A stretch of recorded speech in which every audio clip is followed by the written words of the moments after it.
Everyone আসসালামু আলাইকুম। আশা করি সবাই ভালো আছেন, আল্লাহর রহমতে আমি ভালো আছি। যাই হোক ভিউয়ার্স, আপনাদেরকে আজকে দেখাবো সৌদি আরবের একটি দৃশ্য। দেখেন, মরুভূমির মধ্যে যে আরবরা যে বাঙালিদেরকে নিয়ে উট পালন করে, এবং এই ধরনের দৃশ্য আসলে আমাদের দেশে এইরকম কোনো দৃশ্য নেই। যে উট আমাদের দেশে এইভাবে দেখতে পারবেন গরু বা ভেড়া বা মহিষ, কিন্তু দেখেন সৌদি আরবে কত সুন্দর উট দেখা যাচ্ছে, এবং পালের পাল ফুল আরব আমিরাতে মরুভূমির মধ্যে জাহাজ বলা হয় উটকে। আর দেখেন যে সেখানে আমাদের বাঙালিরা গিয়া যে পালন করে বা লালিত পালিত করে সেই মরুভূমির জাহাজ উট। আর সেখানে তারা আমি জিজ্ঞেস করলাম, করার পর উনি উত্তর দিল, বাঙালি আমার পরিচিত, যিনি আমাকে ভিডিওটি দিয়েছে আমার অডিয়েন্সে দেখানোর জন্য এবং অডিয়েন্স দের ভালোবাসা পাওয়ার জন্য। তিনি বলতেছে যে ভাই, আমরা বাঙালি যারা আসি সৌদি আরবে, আসার পর সেই উট পালন করার জন্য যারা যারা আসি বাঙালিরা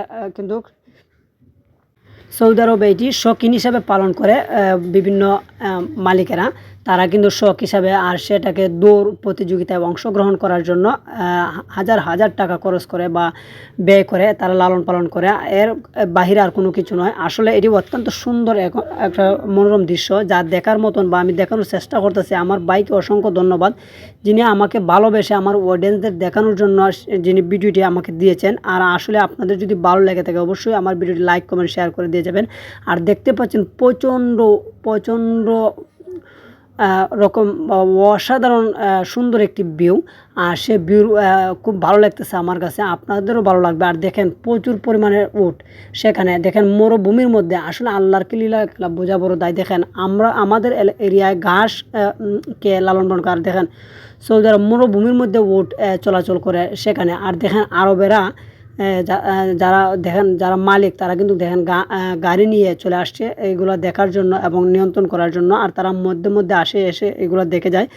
আসলে আমার কাছে ভালো লেগেছে। আর আমাদের দেশে এইভাবে গরু ছাগল ভেড়া দেখতে পারবেন, কিন্তু উট দেখতে পারবেন না। আর যারা যারা আমার ভিডিওতে ফার্স্ট দেখেছেন এই ধরনের দৃশ্য, অবশ্যই আমার ভিডিওটি লাইক কমেন্ট শেয়ার করে দিয়ে যাবেন। আর অবশ্যই আপনার মন্তব্য জানাবেন কমেন্টের মাধ্যমে, পরবর্তী ভিডিও আমি আপনাদেরকে দেওয়ার জন্য। আর যাই হোক, অসংখ্য অসংখ্য ধন্যবাদ আমার সেই ভাইকে, যিনি আমাকে ভালোবেসে সেই মরুভূমির জাহাজগুলো আমার ভিডিও ধারণ করে আমাকে পাঠিয়েছেন, তা ওনাকে। আর যাই হোক, যদি আপনারা যারা যারা এই ফার্স্ট দেখে থাকেন, আর দেখেন কত হাজার হাজার কোটি টাকা খরচ করে তারা সেই শৌখিন ঘোড়া ওই মরুভূমির জাহাজ পালন করে। আর সেগুলো শুধু একমাত্র দৌড় প্রতিযোগিতায় অংশগ্রহণ করে, এর ভিন্ন কোনো কিছু নয়। তারা কিন্তু শুধু দৌড় প্রতিযোগিতায় অংশগ্রহণ করার জন্য এগুলো লালন পালন করে এবং হাজার হাজার কোটি টাকা ব্যয় করে খামার পরিচালনা করেন। আর বাঙালিদেরকে নিয়ে তারা বেতন দিয়ে রাখেন এবং তারা বেতন দিয়ে চলাচল করেন, এর বাইরে আর কোনো কিছু নয়। তো যাই হোক, আমার ভিডিও ভালো লাগলে লাইক কমেন্ট শেয়ার করে দিয়ে যাবেন।